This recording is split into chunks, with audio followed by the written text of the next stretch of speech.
ng mga tagapagsalita at mga panauhin sa programang ito ay hindi sumasalamin sa polisiya o posisyon ng himpilang ito.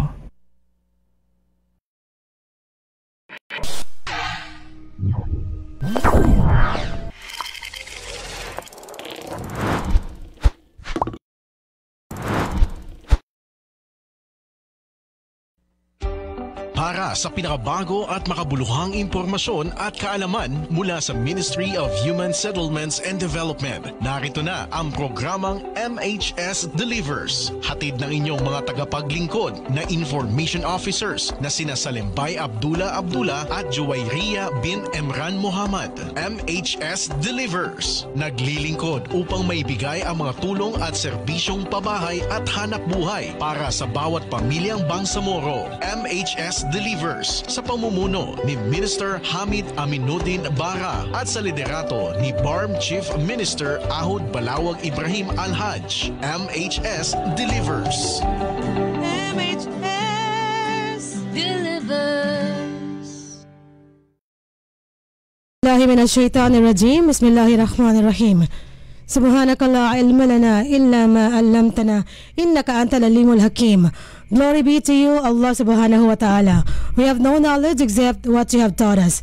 Verily, it is you, the all-knower, the all-wise. Assalamualaikum warahmatullahi wabarakatuh. Isa hong napakaganda at papagpalang umaga ho sa ating lahat. Alas 11 na naman ho ng Huwebes. At tuwing ganitong panahon ho, tayo ay namamahagi ng mga importanteng impormasyon sa lahat ng ating kabangsamoro, sa ating mga masuyat na taga-subaybay ng ating programa, syempre. At ito ho ang ating programang MHS Delivers. Ito ho ang programang hatid sa inyo ng Ministry of Human Settlements and Development, ang tinaguriang housing arm ng Bangsamoro Autonomous Region in Muslim Mindanao o ng BARM. Ngayon ho ay ika-21 sa buwan ng Marso taong 2024 at ika-11 sa buwan ng Ramadan 1445. Ramadan Mubarak ho once again sa lahat ho ng ating mga tagapakinig at taga-subaybay ng ating programa at sa lahat ho ng ating kapwa Muslim na ngayon ho ay nag-aayuno sa buwan ng sa holy month of Ramadan. At syempre ito na ho ang ating 162nd episode ng ating programang MHS Delivers. Ang programang ito ay magtatagal ng 1 oras. Yan ho ay simula alas 11 ng umaga hanggang alas 12 ng tanghali. At marami rin ho sa ating mga taga-subaybay ang inaabangan ang bawat segmento ho ng ating programa, mula ho sa ating balitaan, ang ating IPH, ang ating HSF, ang ating napakahalagang MHS Discusses at ang napakabonggang KKK, kung saan pwede kayong manalo ng inyong 100 peso load. Mamaya ho yan, matutunghayan natin habang tayo ho ay nagpapatuloy sa ating programa ngayong araw na ito. At tayo ho, baka makalimutan kong ipaalam sa atin na tayo ay live na live via DXMS Radio Bida 882 sa inyong mga pihitan, 882 kHz, at tayo ho ay live din sa ating Facebook page at yan ay Ministry of Human Settlements and Development BARM. Kung kayo ho ay hindi pa nakakapag-like o nakakapag-follow ng ating page, kayo ho ay aming inaanyayahan para ho hindi kayo mahuli sa lahat ng update mula ho sa MHSD. At sa ating kanan, nariyan pa rin ang ating kabalay at kapwa homecaster na palaging ready nga tulungan tayo na mamahagi ho ng mga importanteng impormasyon na dapat niyong malaman. Nariyan si Kabalay Naria. Kabalay Naria, assalamualaikum warahmatullahi wabarakatuh. Good morning. Waalaikumsalam warahmatullahi ta'ala wabarakatuh at isang magandang makatahanang umaga po sa ating mga kabalay na nakikinig sa radyo at nanonood ng live stream. Ramadan Mubarak at ako po ang inyong lingkod Bangsamoro, Juwayriya bin Emran Muhammad. Maraming salamat sa magiling pagbati. Ayan ang ating kabalay na si Ria aka Juwayriya. Mas humaba yata. Hindi obvious na parang matutulog na ako kanina, no? Ayan na nga ba, kagaya Gaya nga ho ng ating post sa ating Facebook account, ang antok ay bahagi ng pagsubok. Ngayong pag-aayuno ho natin at kayang-kayang lagpasan yan, okay? Mula sa ating, makibaka tayo. Mula ho sa ating kanan, nariyan naman ang ating kabalay at kapwa homecaster din na si Kabalay na Hamsari. Assalamualaikum warahmatullahi wabarakatuh. Good morning. Waalaikumsalam warahmatullahi ta'ala wabarakatuh, Ma'am Sally. At good morning po and magandang umaga po sa lahat ng ating mga kabalay na patuloy pa rin nakikinig at nanonood sa ating programa. And welcome po sa aming panibagong episodyo ng MHS Delivers kung saan isang oras na naman po tayong magsasama-sama para sa isang mga bagong kaganapan at mga bagong talakayan ng aming ministry. At ako po ang nilingkod bang sa Moram Sari Pala. That's right. Okay. Ayan naman ho, ang isa na namang masayang pagbati mula ho sa ating kabalay na si Hamsari, aka Hamsi. Okay. At para ho sa kaalaman ng ating mga taga-subaybay, ang ating pag-uusapan ngayon ay napaka-importante sa ating MHS Discusses. At narito na po ang ating guest speaker. In fact, para ho ibahagi sa atin ang mga impormasyong dapat ho nating malaman for our safety, no? Para ho sa ating kaligtasan, hindi lang ho sa buwan ng Marso, kung hindi sa lahat ng buwan ng bawat taon. Ayan. At pabatiin na ho natin ang ating guest ngayon na ipakikilala ho sa atin ng ating kabalay na si Ria. Kabalay na Ria, sino ba ang ating guest speaker ngayong araw? Ang guest natin ngayong araw para pag-usapan ang Fire Prevention Month ay isang Senior Fire Officer 2 at Fire Safety Inspector ng Bureau of Fire Protection Cotabato City. Siya po ang head ng Fire Safety Building Plan Evaluation, C-Fire Unit, C-Fire Prevention Unit, SFO2, Hexter Jan C. Cadavero. Assalamualaikum and good morning, sir. Maganda pa kayo lahat sa tanghali. No? Salamat talaga sa pag-imbita ninyo dito sa amin. Thank you. Okay. Hours. Good morning and salamat sa inyo, sir. Kami ang dapat na magpasalamat dahil pinagbigyan nyo kami na maging guest namin kayo for this very important topic ngayong araw na ito. Sir, babalikan namin kayo ha pagkatapos ng ating mga paunang segmento ng ating programa. Mamaya ho, ang mga detalye ng ating pag-uusapan ay matutunghayan natin with Sir Hexter. Mamaya-maya po yan sa ating MHS Discusses. Sa ngayon, bago tayo dumako sa ating balitaan, atin ho munang panoorin at pakinggan ang ating napakahalagang paalala regarding our housing loan program. Kabalay na Almansor, please take the floor away.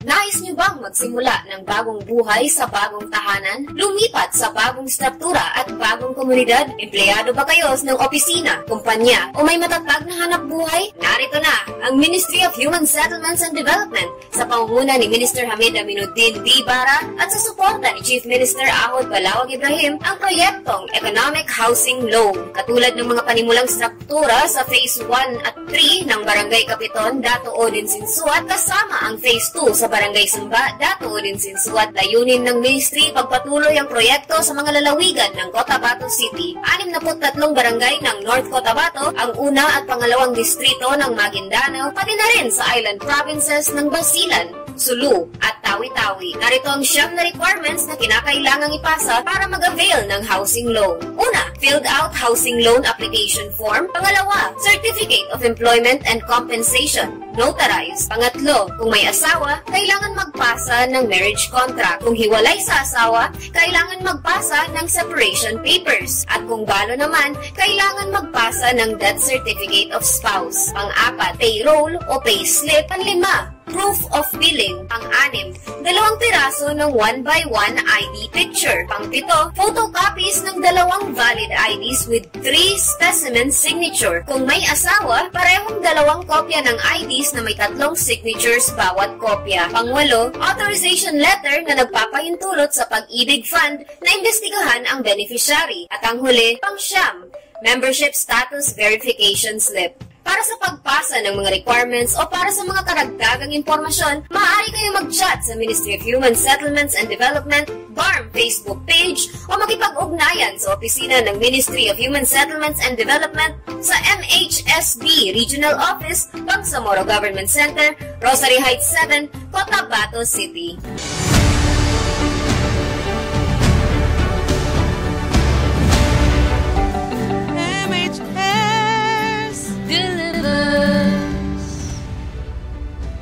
Yes, MHS delivers. At yan nga ho ang ating napakahalagang paalala regarding our housing loan program. At kabahagi ho yan ang ating panukala ng ating proposal para sa ating FY 2025 budget, inshallah. Sana ho ay maaprubahan para ho madagdagan ang ating mga housing units, no?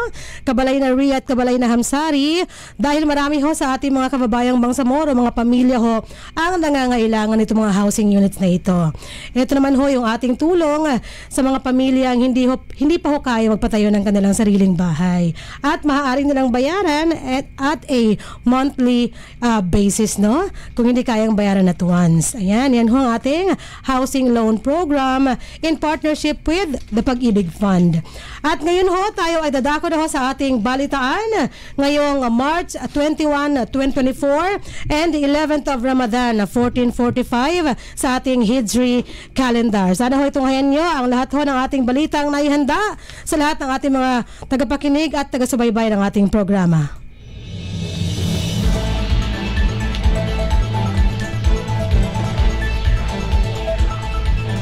At ang ating headlines ngayong araw: MHSD pumirma ng mga contract agreement para sa pagtatayo ng bagong mga multipurpose training center sa BARM.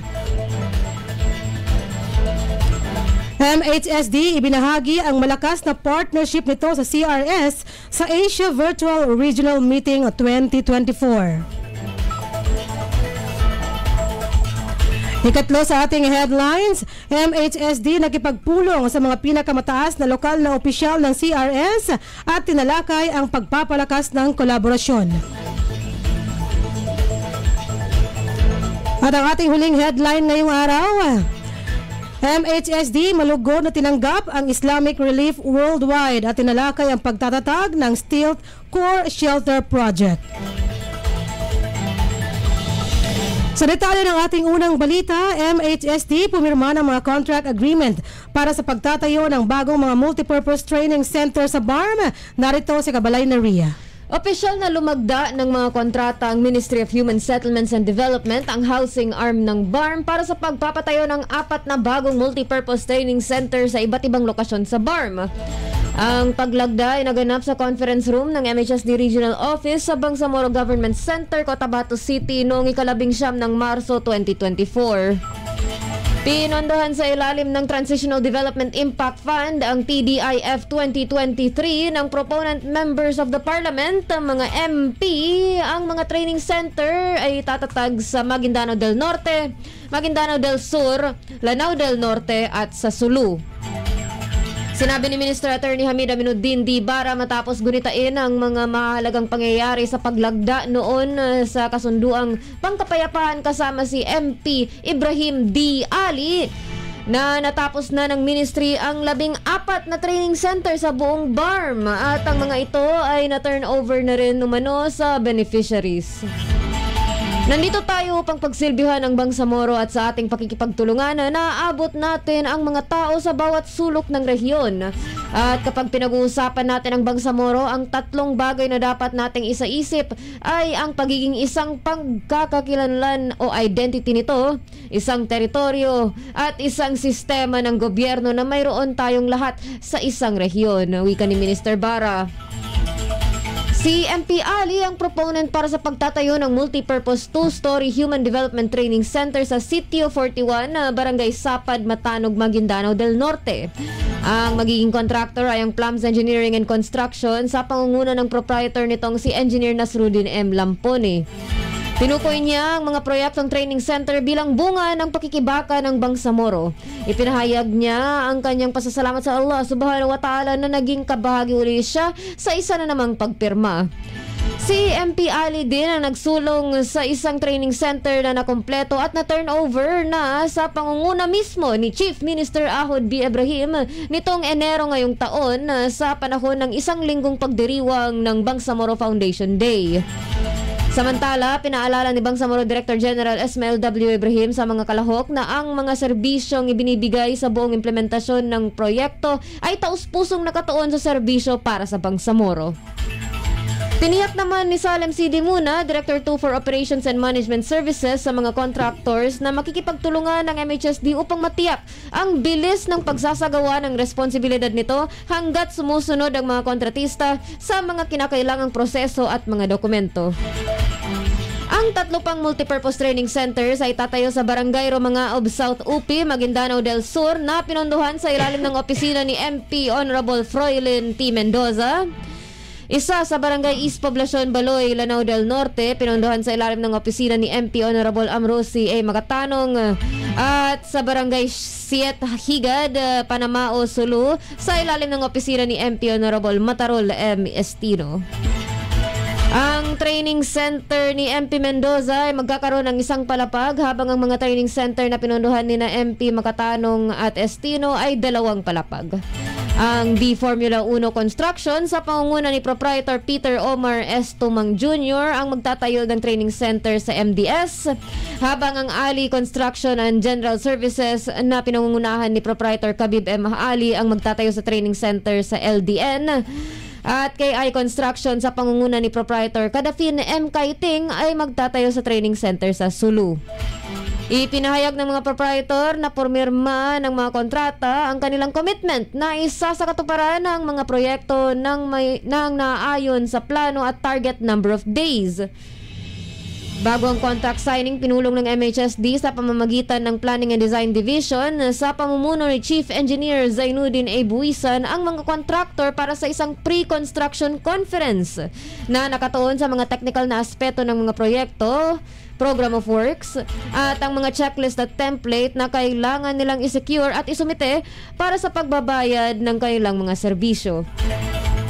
Sa layuning matiyak ang maayos na pagpapatupad at ang pinakamataas na kalidad ng mga training center, ginawang posible ng komperensya ang paggawad ng mga kopya ng mga plano ng proyekto at program of works sa mga kontraktor at mga inhinyero ng MHSD provincial officers na kabahagi.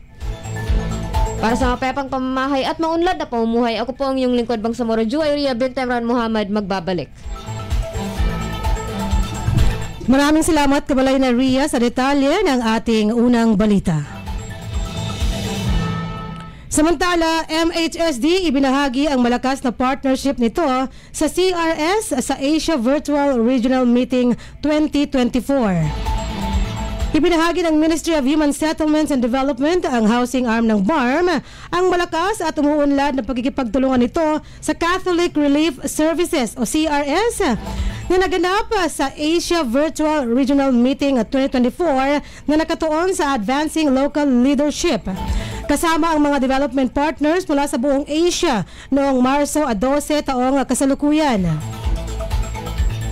Itinampok ni Zuhaira Ibrahim, RN, Housing and Homesite Regulation Officer 4 ng MHSD Special Geographic Area at CRS Focal Person ang mga pangunahing lakas ng partnership, kabilang ang tiwala, pagbabahagi ng layunin, pagbuo ng kapasidad, at pagbabahagi ng kaalaman at kadalubhasaan.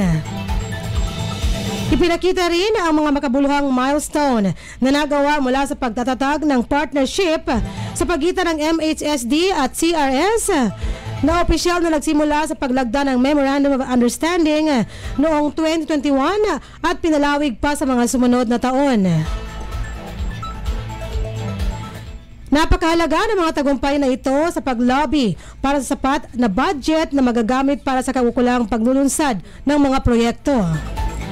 Isa sa mga nainlunsad na milestone ay ang Housing and Human Settlements Management Manual na nagbibigay diin sa mga proseso ng housing construction at community support services. Ang isa pang nagawa ay ang Monitoring, Evaluation, and Accountability and Learning o MEAL system at Information and Communications Technology for Development o ICT4D integration na inuuna ang pagsubaybay at pagsusuri upang magtatag ng isang sistema na nagsisiguro ng epektibong programming at mahalaga sa pagtatatag ng check and balance.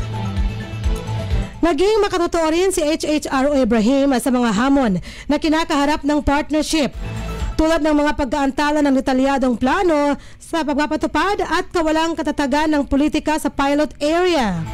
At kalakip nito ay kung paano nag-coordinate ang mga partido upang malampasan ang mga naturang hamon.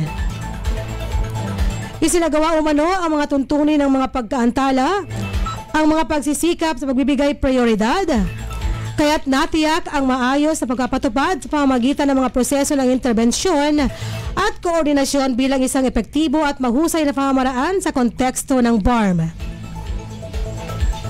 Nagtanghal kasama ni HHRO Ibrahim si Bay Maruj Ibrahim, CRS Senior Program Manager, na sinaysay ang partnership na may karaniwang layunin na building homes, developing communities, kung saan nagmula ang isa sa mga tagline ng MHSD na Building Communities, Building Ummah.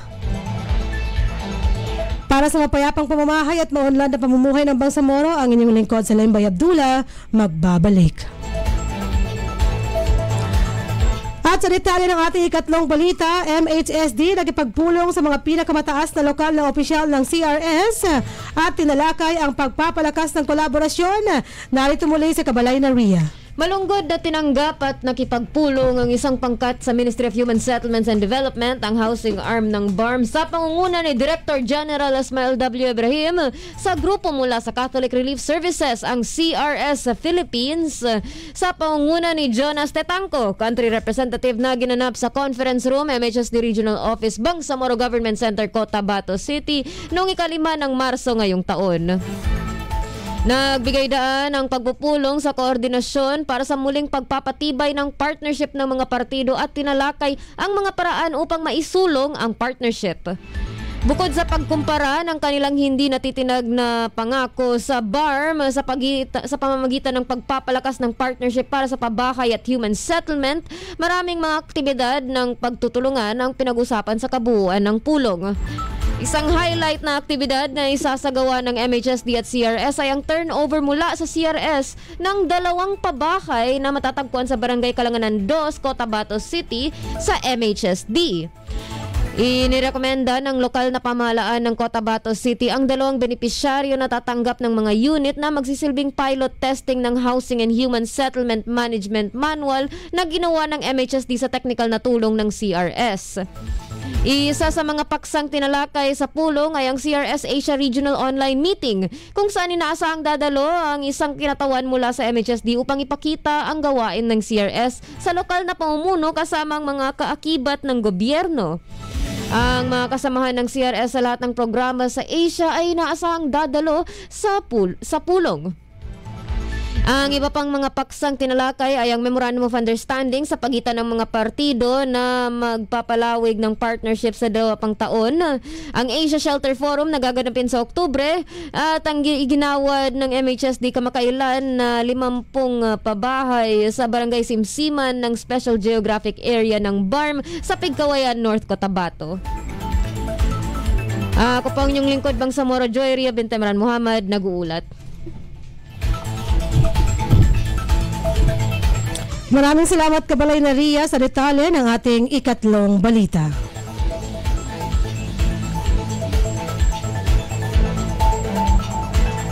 Samantala, para sa ating huling balita ngayong araw, MHSD malugod na tinanggap ang Islamic Relief Worldwide at tinalakay ang pagtatatag ng Steel Core Shelter Project. Masayang tinanggap ng Ministry of Human Settlements and Development ang housing arm ng BARM sa pamamagitan ni Bangsamoro Director General Ismail Ibrahim, si Country Director Kunhali Muthaje ng Islamic Relief Worldwide, at tinalakay ang posibilidad ng pagkikipagkolaborasyon para sa isang Steel Core Shelter Project na magtatatag ng 200 housing units sa Ligawasan Marsh. Ang pagpupulong ay naganap sa BDG Office, MHSD Regional Office, Bangsamoro Government Center, Cotabato City noong Pebrero 21 taong 2024. Ipinaalam ni Fanny Devino, Country Program Manager o CPM, na 200 sa pinakamahihirap na pamilya mula sa 11 barangay sa Piggawayan. Partikular ang mga pamilyang ang mga nakagawiang kabuhayan ay naabala dahil sa biglang pagbaha. Ang target na makikinabang sa proyekto. Layo ng proyektong magtayo ng 200 stilt houses na may mga palikuran at mga water point na mas lalong mapapabuti sa koordinasyon ng MHSD na nakapaggawad na ng maraming resettlement housing project sa panahon ng mga operasyon nito. Pinayuhan ni BDG Ibrahim ang mga opisyal na tiyakin din ang karagdagang koordinasyon sa Office of the Chief Minister, Bangsamoro Planning and Development Authority at Social Geographic Area Development Authority o SGADA. Binigyang diin niya ang napakahalagang mga payo at insights na maaaring makuha mula kay Administrator Butch Malang bilang residente at Chief Executive ng target na site ng proyekto, lalo na sa pagpili ng mga benepisyaryo. Binanggit ni BDG Ibrahim na sakop ng Piggawayan ang Pangangkalan, isang napakamahal na lugar sa puso ni punong Ministro Ahod Ibrahim. Binigyang diin niya ang iminungkahing 8 munisipalidad sa ilalim ng SGA matapos maipasa ang Bangsamoro Transition Authority o ng BTA ang Bills 129 to 136 na itinatag noong Agosto 2023 ang pahamod din. Tadayangan, Nabalawag, Old Kabakan, Kapalawan, Malidagaw, Tugunan at Ligawasan. Nangyari ang pagbisita matapos makipagpulong ni Salem Demuna, Director 2 for Operations and Management Services, kay CPM Divino sa 3rd Bangsamoro International Development Partners sa forum na ginanap sa Acacia Hotel Davao, Davao City noong Pebrero 16 taong 2024. Ang Islamic Relief Worldwide ay isang humanitarian at development agency na nagtatrabaho upang iligtas at baguhin ang buhay ng ilan sa mga pinakanangangailangang tao sa mundo. Matapos itatag noong 1994, ito ay nagsiservisyo sa mahigit 45 bansa na tumutulong sa mga individual, pamilya at komunidad na sa pamamagitan ng mga proyekto sa pagtugon sa emerhensya at pagpapaunlad na karaniwang tumutulong sa mahigit 10 milyong tao bawat taon. Para sa mapayapang pamamahay at maunlad na pamumuhay ng Bangsamoro, ang inyong lingkod sa Lembay Abdullah nag-uulat. At yan ho ang bumubuo sa ating mga balita ngayong araw na ito para sa ating 162nd episode ng ating programang MHS Delivers. Muli ito ho ay ika-21 sa buwan ng Marso taong 2024 at ika-11 sa buwan ng Ramadan na 1445. Ito na ho ang ika-10 araw ng ating pag-aayuno. Napakabilis po ng panahon. Parang kahapon lamang ang first day ng ating puwasa. Ngayon, ika-10 na. Naku naman, let us make the best out of our fasting ngayong Ramadan na 1445 or 2024. At tayo ho ay magbabalik para ho sa ating IPH at ang ating HSF pagkaraan lamang ng ating napakaikling paalala at yan ay regarding our resettlement housing program. Mga biktima ng hidwaan, kalupitan, kalamidad, mga internally displaced persons o IDPs, mujahideen at kanilang pamilya, at indigenous people. Sila ang mga beneficiary ng resettlement housing projects na libreng makakabenepisyo ng mga nangangailangang benepisyaryo sa pamamagitan ng Ministry of Human Settlements and Development. Sa ilalim ng Bangsamoro Appropriations Act 2021, tututukan ng MHSD ang pangangailangan sa mga pabahay ng mga nangangailangan pero walang kaya. Sa ilalim ng pamumuno ni Minister Attorney Hamid Aminuddin Bara at sa suporta ni Chief Minister Ahod Balawag Ibrahim, narito ang Ministry of Human Settlements and Development para punan ang pangangailangan para sa mga bagong tahanan para sa mga nawalan. Para sa mga karagdagang impormasyon, maaari kayo mag-chat sa Ministry of Human Settlements and Development Farm Facebook page o makipag-ugnayan sa opisina ng Ministry of Human Settlements and Development sa MHSD Regional Office, Bangsamoro Government Center, Rosary Heights 7, Cotabato City. MHS delivers.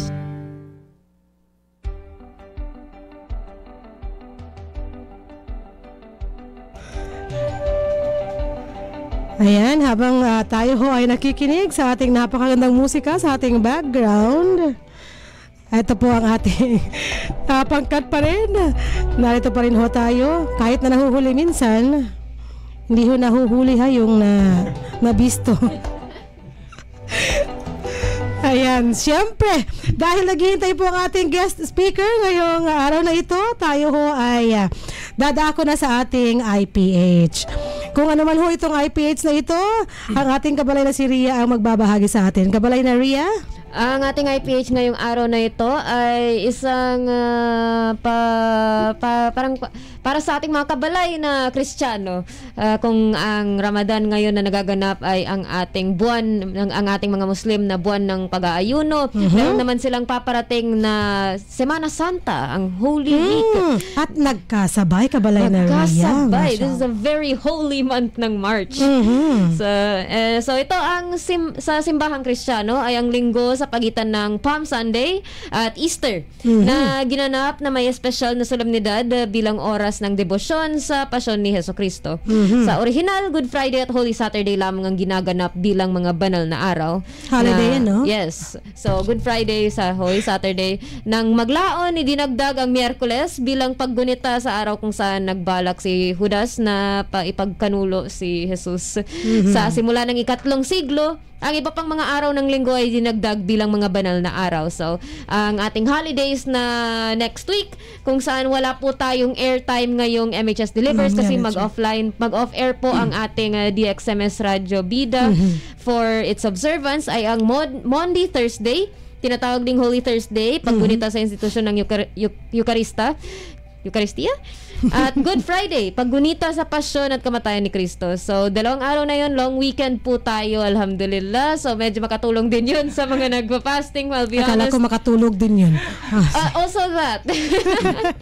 So, with that, aside sa looking forward sa Holy Week ng ating mga Kristiyano, Ramadan Mubarak po sa ating mga Muslim na mga kabalay. Yun lang po ang ating segmentong IPH. Okay, thank you very much, kabalay na Ri, sa ating trivia ngayong araw na ito para humaintindihan din ng bawat isa ng ating mga kabangsamoro yung ating mga ino-observe ngayong buwan ng Marso. Ayan, dahil March, no? Ang ating buwan sa ngayon, ano kaya naman ang ibabahagi ng ating kabalay na si Hamsari para sa ating HSF? Kung ano naman ang ating HSF, si kabalay na Hamsari na rin po magpapaliwanag sa atin. Kabalay na Hamsi, what is your tips for today? Yes po, Ma'am Sally, at good morning po ulit at magandang umaga po. At para po sa ating segmentong Health and Safety First, Best Health is Your Greatest Wealth, ating pong pag-uusapan ngayong episodyo ang colorectal cancer at kung ano nga ba ito at paano tayo makakaiwas sakit na ito. Colorectal. Yes, Ma'am Sally. Ang colorectal cancer ay ang pangatlo sa pinakakaraniwang cancer sa buong mundo na merong records na kumulang 10% sa lahat ng mga kaso ng cancer at ito ang pangalawang nangungunang sanhi ng pagkamatay na nauugnay sa cancer sa buong mundo. Ikailan? 10% po, Ma'am Sally. Pangalawa? Pangalawa po sa records, sanhi ng pagkamatay ng tao na konektado po sa cancer. Dahil marami-rami po ang sakit na cancer at ito po yung pangalawa. At ito ay nakaka-apekto sa mga matatandang individual na ang karamihan sa mga kaso ay nangyayari sa mga taong may edad na 50 pataas. Maraming salig sa pamumuhay na nag-aambag sa epekto ng colorectal cancer tulad ng mataas na paggamit ng mga processed meats, mababang pagkain ng mga prutas or masusustansyang pagkain at gulay, laging nakaupo, hindi malang nag-exercise. Naman, tinamaan tayo dyan. Labis na timbang, paninigarilyo at labis na pag-inom ng alak. Ayan. Yes. Ang colorectal cancer ay isang uri ng cancer na naka-apekto sa ating colon or yung ating large intestine. Ito ay isa sa pinakakaraniwang uri ng cancer sa buong mundo at maaari itong magdulot ng matinding pinsala or mantong sa kamatayan ng sali. At yan po ang ating pag-usapan at ang mga panganib ng colorectal cancer ay maaaring mabawasan sa pamamagitan ng pagkain ng masusustansyang pagkain, proper exercise, pagpapanatili ng physical at aktibo, pag-iwas sa paninigarilyo at tabako, paglimit sa alak kung hindi mo ito maiwasan, limitahan na lang Ma'am Sally, at mga regular na screening ay mahalaga para sa maagang pagtuklas or yung regular check-up. Nako, importante yan, yes. Napaka-importante po at hindi lang po colorectal cancer ang ating maiwasan at kundi marami pa, Ma'am Sally. At narito ang mga paraan para makaiwas ang mga pagbabago sa pamumuhay at regular na screening, kaya na nabanggit natin kanina, regular check-up, ay maaaring makatulong na maiwasan ang colorectal cancer at mga iba pang sakit na naugnay dito. Ang mga pagbabago sa pamumuhay upang makatulong na maiwasan ang colorectal cancer ay kinabibilangan ng mga pagkain ng malulusog na pagkain, mayaman na prutas at mga gulay, pag-iwas sa paninigarilyo at pag-iwas sa pag-inom ng alak or paglimitado dito, pagpapanatili ng isang aktibong pamumuhay at pag-iwas sa pagkakalantad ng mga salik sa panganib kagaya ng mga nabanggit natin kanina.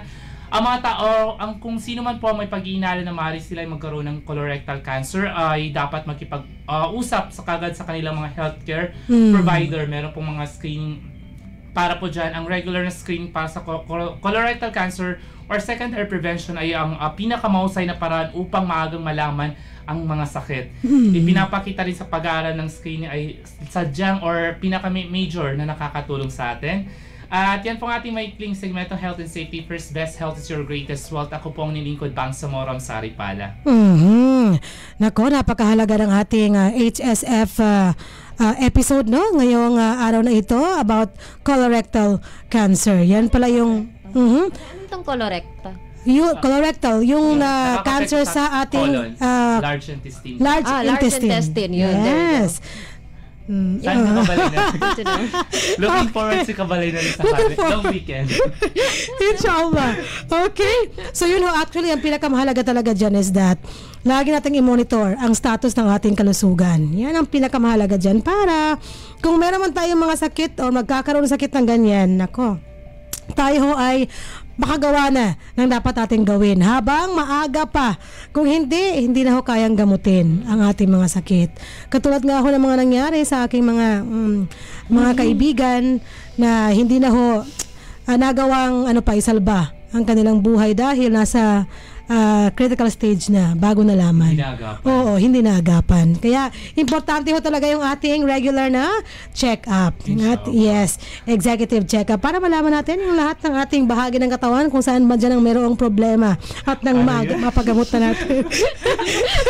Okay. Para sa ating mga kabalay na nakikinig, nag-motion si Ate Sally, in-motion niya ang buong katawan niya. Yun na. Okay. Importante yan ako. Hindi ito biro. Seryoso po itong usapin. Kaya dapat ho natin bigyan ng seryoso ring atensyon. Okay? At dahil dyan, tayo ho dadako na sa ating MHS Discusses dahil napakahalaga rin ang ating pag-uusapan ngayong araw na ito dahil ika nga ng ating mga kabangsamoro o ng ating kapwa Pilipino. Okay na pong manakawan, no? Okay nang manakawan, huwag lang masunugan. Dahil kapag nasunugan ka, ubos lahat ang iyong ipinundar.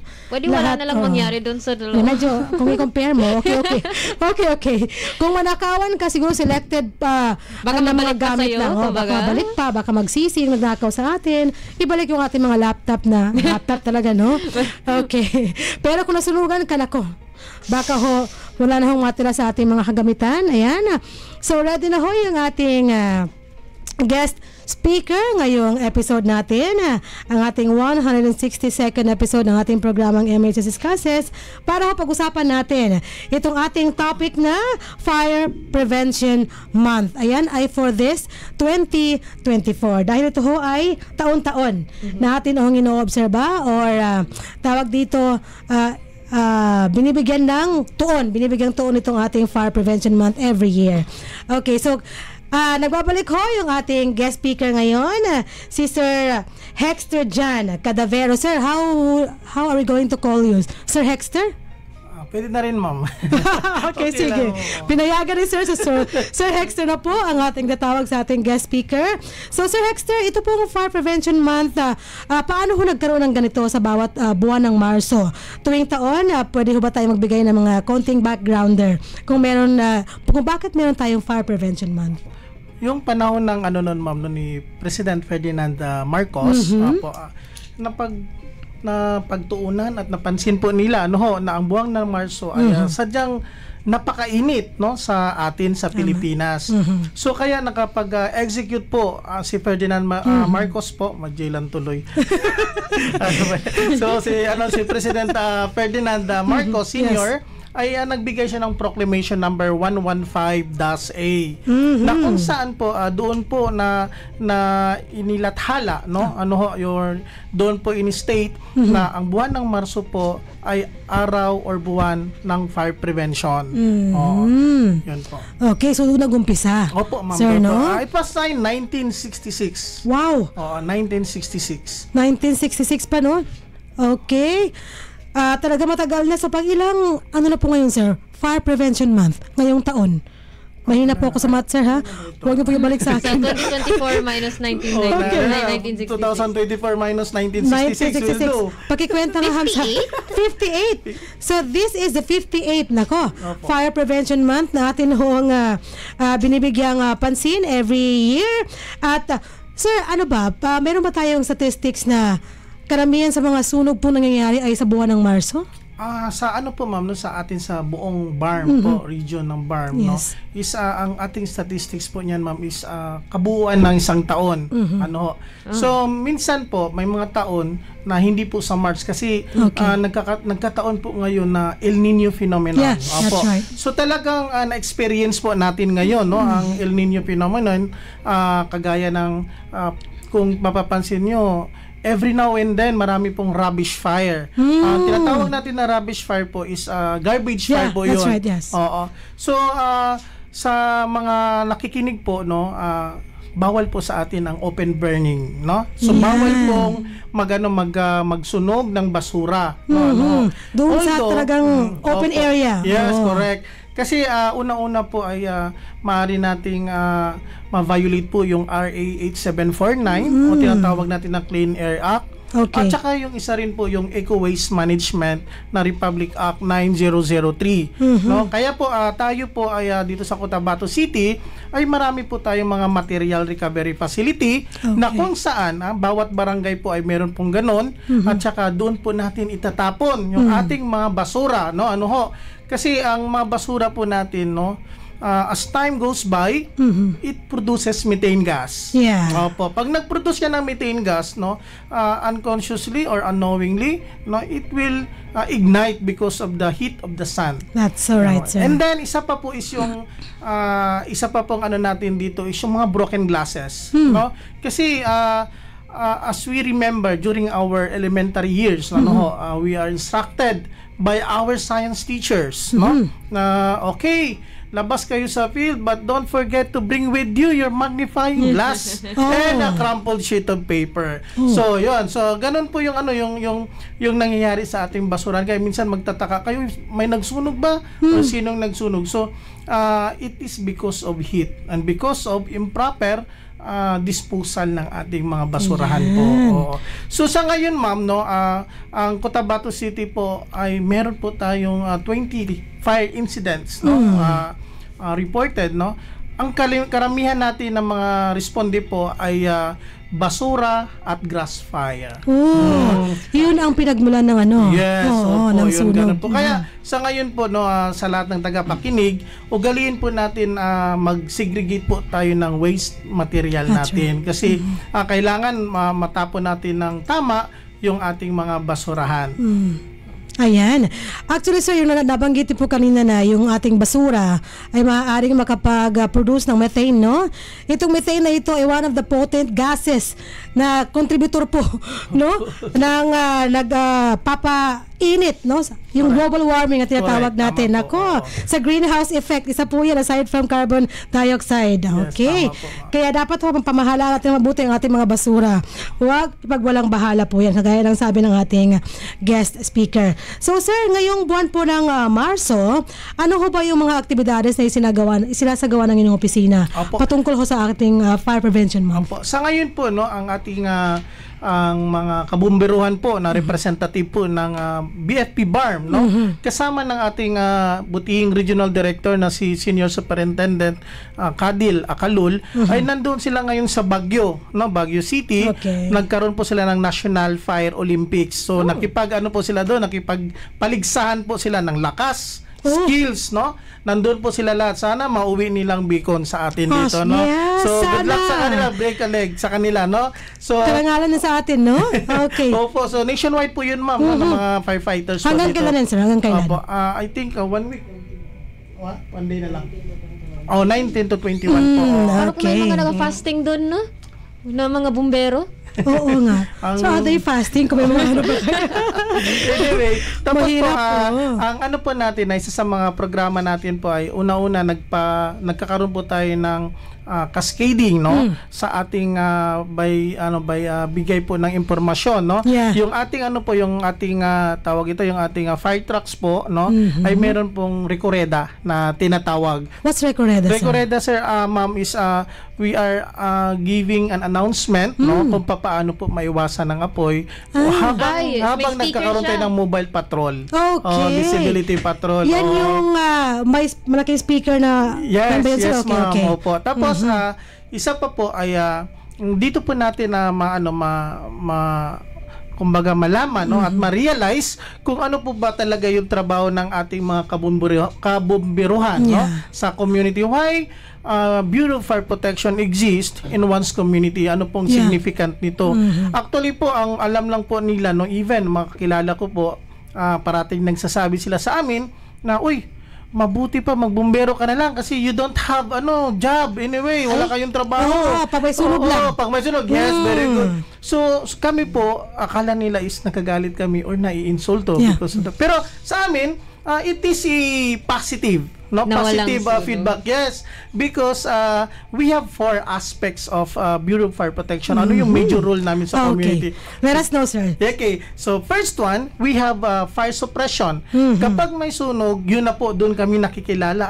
Ito, may trabaho na ito, Yeah, mga sa bumbero. Liban, Swerte kami, kaya nagkatrabaho na eh. Panay tayo ng bayad doon ng malaki sa kanila eh. Ganyan, ha?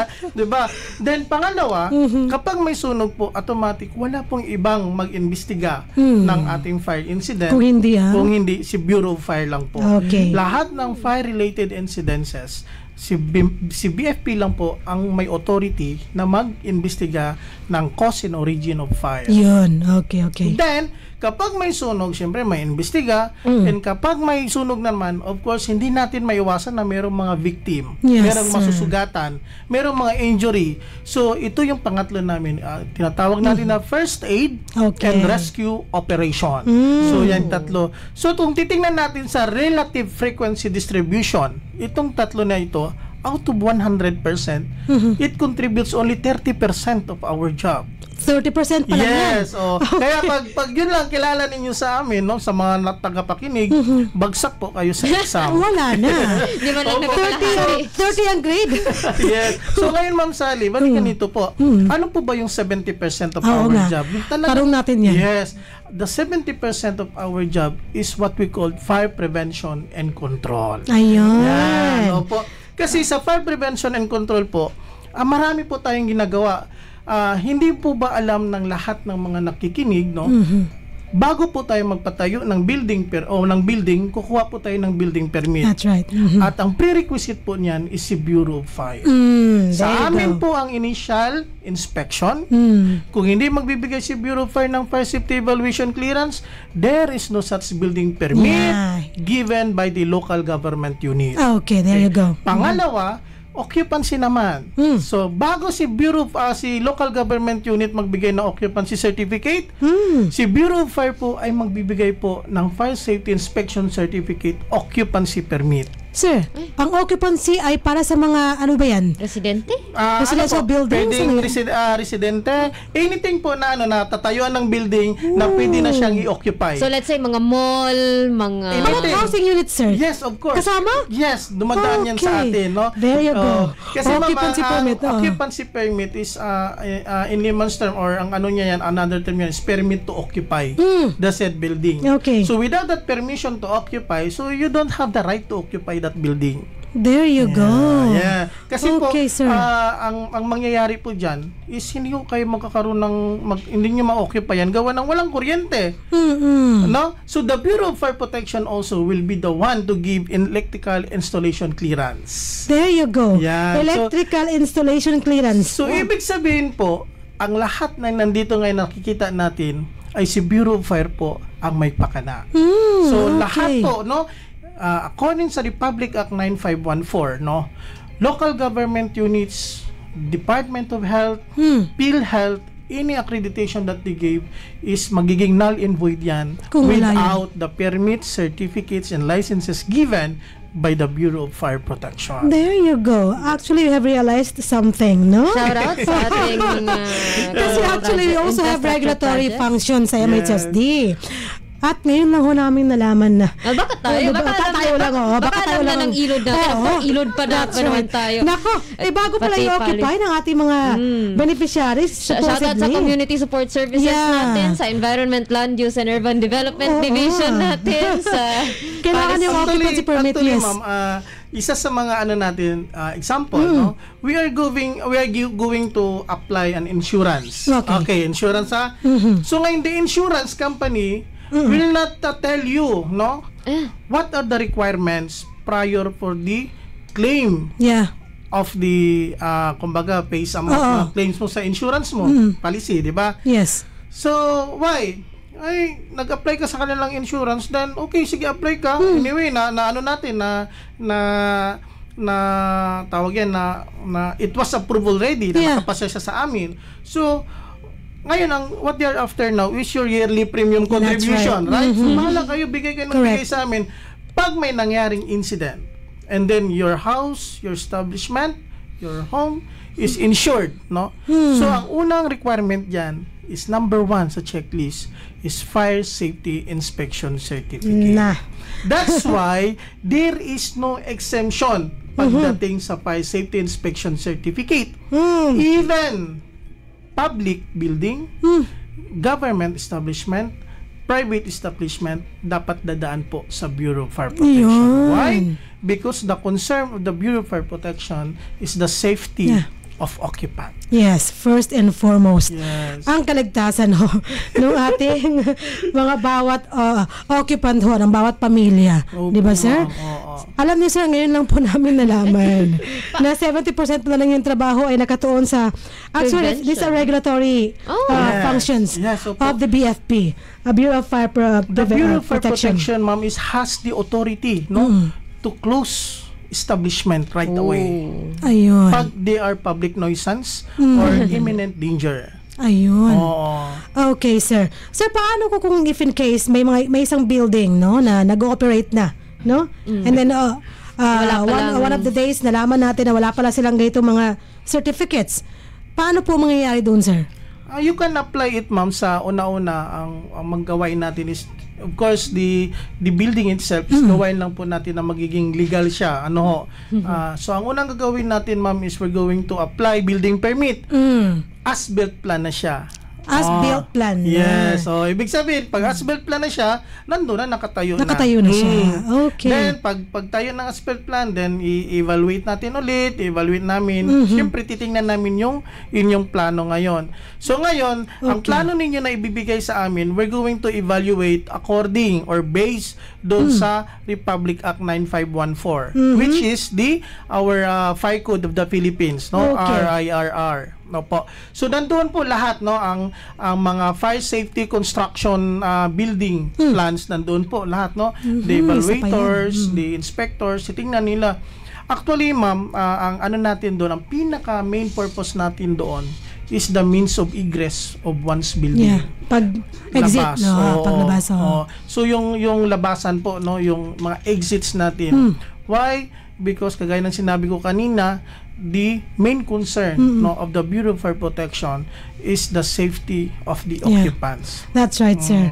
Ito pa ang medyo katanungan ko rin, sir. Paano pag lumagpak po sa kanila, sila, sa inyong inspection, at hindi pumasa, paano mangyayari sa building? Magkakaroon po tayo ng tinatawag natin na procedure po, no? So halimbawa po hindi po pumasa sa amin yung building, Yes. no? What are we going to do is we're going to give notice to comply. Okay, Notice there you to go. comply. So, after 15 days, babalikan namin yun doon, no? Then, bibigyan kami ngayon ng tinatawag natin na notice to correct violation. So, pag sa notice to correct violation na po, ay meron na po siyang tinatawag natin na administrative fines. Yun na. And signage fine na. posting, yes. And then may signage posting na tayo po na Okay. this structure or this building is a fire hazard. Anak ko. Huwag akong hintayin magkaroon pa ng ganun. No? Yes, opo. Then, Yes. pangatlo, after 15 days, magkaroon na po tayo ng abatement. What's that? Pag sinabing abatement po, it is a process of neutralizing or removing hazard. Okay. Okay, yun yung abatement. So, no? there you go. Opo. Ako, sir, masalimutin mo pala, no? Yes, ma'am. Actually, yung 70% na pinag-uusapan natin, sir, naku po. Administrative nightmares Yes. na yun. Yeah. Actually, after our dilemma there is the individual rights Yeah. versus the implementation right. Correct. Kasi halimbawa, Naglalaban yun, sir. yes, Oo. halimbawa, the only exit of this building is papunta dito sa likod ng bahay. Ngayon, ang tanong naman, yung kabilang bahay, ano niya na, property niya na yun. Oh. Papayag ba siya? Oo, na doon. So kaya ngayon magkaroon ng encroachment case, Yun, no? sir.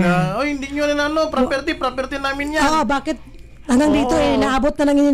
Yes. Correct. So correct. ngayon ang sa Bureau of Fire Protection po, kaya po minsan the Bureau of Fire Protection is uniform personnel, no? Pero we are civilian in character.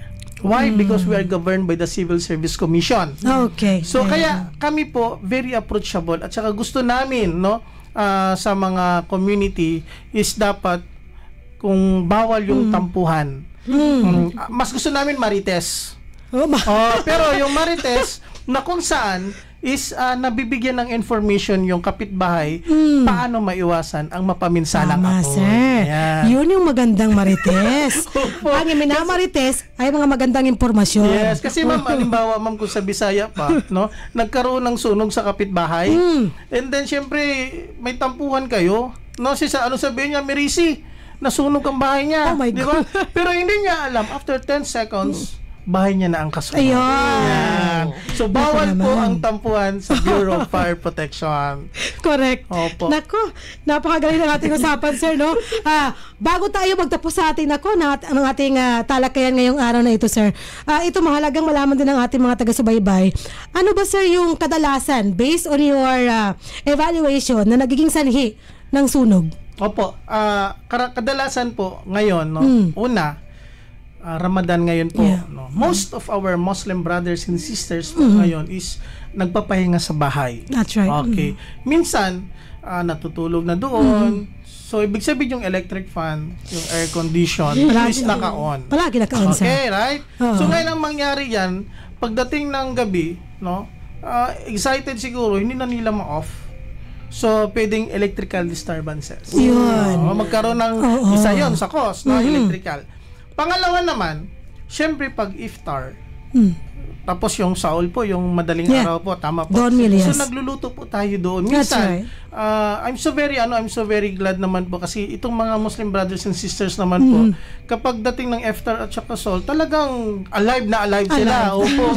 So, yun po, ugaliin po natin na yung ating basura, no, is wag natin malapit ilagay doon kung saan tayo nagluluto. Tama. Opo. Naku, hindi hygienic.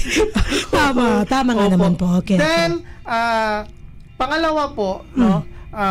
Pangatlo pala, no? Pangatlo naman po is lagi po nating ugaliin na yung ating mga liquefied petroleum gas Yan, ay LPG. naka-close pag hindi na po natin gagamitin. Totoo yan. Huwag po tayong maging kumpiyansa po. At saka po, safety tips po, no, kapag matagal po kayo sa bahay na hindi nakapunta, no? And then, don't or never switch on first the light. no? Kasi hindi natin alam kung anong mangyari, baka nagkaroon ng gas leak, Okay. no? So what are you going to do is open the door, Okay. and then open the windows. And siguro naman kahit zero visibility yan, kilala mo kung ano ang bahay kung saan ang mo. pintuan mo, Yes, saan ang mga correct. saan ang windows. Okay. Yung mga magnanakaw nga, alam nila yun. Ikaw mo yan. Anyway, so ganun Okay. po. So you're going to open the windows, no, everything, and then pag okay na po, then Saka ka ng switch on. There you Wow, go. yan po. Okay, ang galing. Ang galing, sir, ng ating mga pinag-uusapan ngayon kasi yun na nga hanggang kaya natin, iwasan po natin magkasunog talaga. Yes. Dahil lahat ng ating mga ipinundal, kagaya ng ating sinabi kanina, mawawala po lahat yan. Opo. Hindi na So, babalik. Okay. Opo. Bali, ganito po, ang Bureau of Fire Protection po, especially ang Cotabato City Fire Station, ay gustong makipag-textmate, no, sa ating community. So Textmate ngayon, na maganda. paano natin ma-textmate si Bureau of Fire? Pero ang textmate nyo lang kay Bureau of Fire is kung meron kayong nakikitang unusual smoke, Yun. meron kayong Amoy? nakitang umaapoy na, no? Akala ko yun, amoy ng gas, sir. Kahit ano po, unusual smell, Yes, na kung that's saan sa palagay niyo po gas leak po yun, ay pwede ko kayong mag-contact sa amin. Okay, paano ito po ba? yung aming mobile number. Yan. Okay, ito pinakamahalaga na i-textmate nila. Correct. Huwag niyo mag-Facebook Live agad. Okay, so we have 0966 166 Okay. 3427. So ulitin ko po, 0966 166-3427. And we have our landline 552-1785. 552-1785. Any inquiries, any questions regarding Bureau of Fire Protection po, you can reach that phone number or landline number. Ang distance lang po namin sa inyo is a tip of your finger lang po. A tip of a Pwede rin po finger, itong yes. number para doon sa paghingi nila ng mga permits at mga certificates. Yung mga inquiries nila. Opo, yes po, Okay. yes po, opo. Okay, sa kabayan na rin, no? Pwede na magkaroon ng koneksyon. Okay. In case meron tayo mga karagdagang katanungan, pwede tayong mag-text o tumawag sa mga number na binigay ni Sir. Okay. Dahil ang oras ho natin ngayon ay alas 12 at 2 na ho ng tanghali. Sir, ano ho ang inyong panghuling mensahe para sa ating mga tagapakinig? Okay, in behalf po sa aming regional director ho, no, na si Senior Superintendent Kadilti Akalol, BARM BFP, and our acting City Fire Marshal po ng Cotabato City na si Fire Senior Inspector Ruan Nazelet Santa Ana Ali, ay nagpapasalamat po kami sa inyo, no, kasi this is one of the example of fire prevention. Talagang napapatunayan po, no, sa pag-iwas sa sunog ay hindi kami nag-iisa. Correct. At sa pag-iwas sa sunog ay hindi sila nag-iisa. Nandito po kami, always kaagapay po natin para maiwasan yung mapaminsalang apoy. So kami po ay nagpapasalamat sa inyo. Please don't hesitate po tumawag sa aming number na nabigay namin sa inyo na 0966 166-3427 or landline 552-1785. Sa lahat ng katanungan ninyo po, kami po ay malugod at masaya po kaming sasagutin niyaan sa inyo because kayo po ang aming boss. May nagsabi na ba ganon? At tama na, meron na pala. Opo, kayo po ang aming pinaglilingkuran po. Tama, nako. Sir, we can feel your sincerity, no? For the welfare ng ating bawat pamilya dito sa ating nasasakupan na hindi ho magkaroon ng sunog. Nako, yan ho ang pinaka, yung dapat ho bawat pamilya ay safe. Yan ho ang pinaka binabantayan ng Bureau of Fire Protection. Kagaya nga ho ng sinabi ng ating guest speaker ngayon na walang iba ho kung hindi si Sir Hexter Jan Cadavero, ang Senior Fire Officer 2 ng Fire Safety Inspector and Head of the Fire Safety Building Plan Evaluation Sea Fire Prevention Unit ng Bureau of Fire Protection sa Cotabato City. Maraming salamat, sir. Salamat din and po. hopefully sa mga sumusunod na episode natin, kayo po ay pwede ho namin imbitahin pa uli. Sure po, Inshallah. Okay. At dahil dyan, sir, wag muna kayong umalis, magkakaroon tayo ng photo op mamaya for a while. Tayo dadako na sa ating KKK. Mula sa ating pinag-usapan, ano nga ba ang Magic 3 Questions ng ating kabalay na si Ria para ho manalo kayo ng ating mga papremyo. Kabalay na Ria. Assalamualaikum warahmatullahi ta'ala wabarakatuh. At narito po tayo muli sa segmentong KKK kung saan inyong kasagutan sa aming katanungan ukol sa kaalaman ng ating programa ang posibleng magpapanalo sa inyo ng 100 peso load. Disclaimer lang po, medyo natatagalan po talaga ang mga pagpadala namin ng load sa inyo dahil sa processing. Paminsan makaya siya within the day, kadalasan nalilate siya within 1 or 2 days. Worst case na kapag Sunday or Monday nyo na natatanggap. That's right. So sorry po kung natatagalan at may need po kayo dun sa load, pero inshallah mapadala namin yun at the soonest na makaya po namin. Pero naman umabot ng 1 month, no? Wala pa man tayong nakayang ganun. Sige, okay. And with that, ang ating unang tanong, sa mga nabanggit ni Sir Hexter na mga reasons or mga sources ng sunog, magbigay lamang ng isa. Isa lang ang hinihingi ni kabalay na Ria. Okay. And second question, sa mga preventive measures kung paano maiwasan ang sunog na nabanggit ni Sir Hexter, magbigay lamang ng isa. Isa lang ang hinihingi. Bakit isa lang? Sige. And last question, meron pong binigay na numero na pwedeng makontak sa Bureau of Fire Protection Cotabato City para sa anumang concerns para sa mga posibleng sunog. That's sa pagproseso ng mga fire permits pati certificates. Ibigay po ang numero na iyon. Meron tayong clue dyan. Last number 7. Ay, yun lang. So, out of 11, isa lang ang clue natin. So with that, yun po ang ating segmentong KKK. Padala lamang inyong tamang sagot sa numerong 0955-799-4778. Muli, first question, magbigay ng isang source ng sunog. Second question, magbigay ng preventive measure para maiwasan ang sunog. And third question, ibigay ang numero ng BFP Cotabato City. Padala lamang ang inyong tamang sagot sa numerong 0955-799-4778 para sa pagkataong manalo ng 100 peso load. 5 winners ang mananalo every episode natin. Kaya't mag-text na kayo kay Kabalay na Ria. Puno na naman ang cellphone niya ngayon. Kung saan, aalamin niya kung sino ba ang naunang 5 para sa ating premyo. Okay. Thank you so much, Kabalay na Ria. At yan ho ang huling segmento ng ating programang MHS Delivers. Yan ho ang ating KKK. Baka pwedeng pasadahan natin, Kabalay na Ria, ang ating mga comments sa ating Facebook Live bago tayo dumako sa ating huling mga statements. Also sa ating text line, Ramadan Mubarak kay Sir Brizuela at Sir Saliao. Syukran po sa inyong text. We also have Engineer Muslima kay Abu Sama. Assalamualaikum mga kabalay watching far away. Ramadan Mubarak. Na bumalik din siya later on para sabihin, Mashallah, madami tayong takeaways sa ating speaker ngayon. Syukran Sir Hexter sa info. Okay. We also have Yusri Kabukisan. Assalamualaikum, Ramadan Mubarak. And Ate Zuhaira Ibrahim, isa sa mga stars ng ating balita kanina. Yes. Ramadan Mubarak, special greetings and shout out to the ever coolest, ever generous Director General Esmael W. Ibrahim. Happy 52nd plus 10 years. Okay. Ito rin.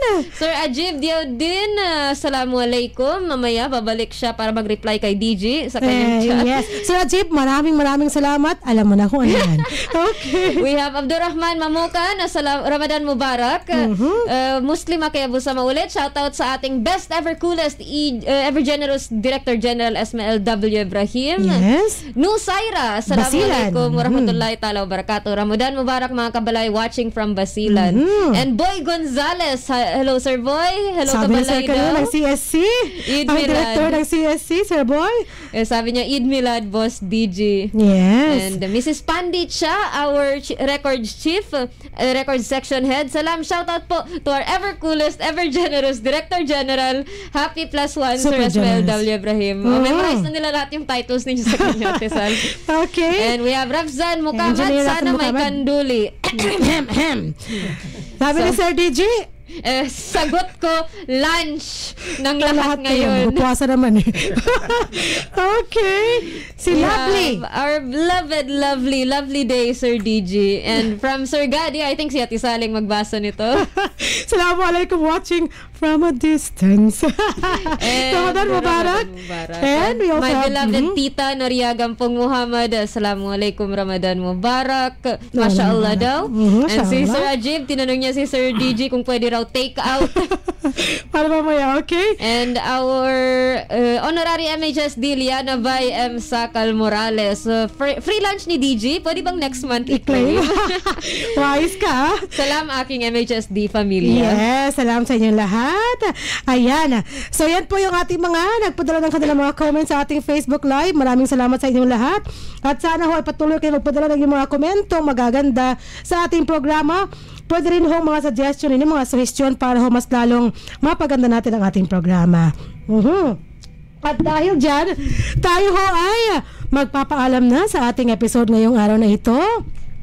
Sa ngalan ho ng ating minamahal na minister sa MHST, Attorney Hamid Aminuddin Bara, at kaakibat ho ang ating Deputy Minister Aldin Asiri at ang ating Director General Ismail Ibrahim, at sa ngalan nina ako po ang inyong lingkod Bangsamoro Joy Ria bint Emran Muhammad, at sa ngalan ng ating mga kabalay sa MHS, sa ICS, Hamsari H. Palad at Nohas A. Daud, Almansur S. Ugaw, at sa ating intern na Darren Chester Libot, pati na rin sa ating mga kabalay sa technical side ng DXMS, Sir Archie, Sir Dennis, Sir Dukpert at Sir Jonathan. Nagpapaalam na po kami para sa episode na ito. Memorize ni kabalay na Ria. Yes, definitely. Wala akong script. At ito ang inyong lingkod, Salembay Abdullah na palagi hong nagpapaalala sa atin na gawin natin ang ating bawat tungkulin, ang ating bawat gawain, gabay ang ating mga hashtag na #trabaho ko, ibada ko, #work with excellence and perfection, #our home, our dream, and #building community, building ummah. Wabillahi taufiq wal hidayah, with Allah comes all success and guidance. Ramadan Mubarak po sa ating lahat. Kami ho magpapaalam na at palagi pa nagsasabing Assalamualaikum warahmatullahi wabarakatuh. Sumainyo ang programang MHS Delivers. Naglilingkod upang maibigay ang mga tulong at serbisyong pabahay at hanap buhay para sa bawat pamilyang Bangsamoro. MHS Delivers sa pamumuno ni Minister Hamid Aminuddin Bara at sa liderato ni BARM Chief Minister Ahud Balawag Ibrahim Al-Haj. MHS Delivers.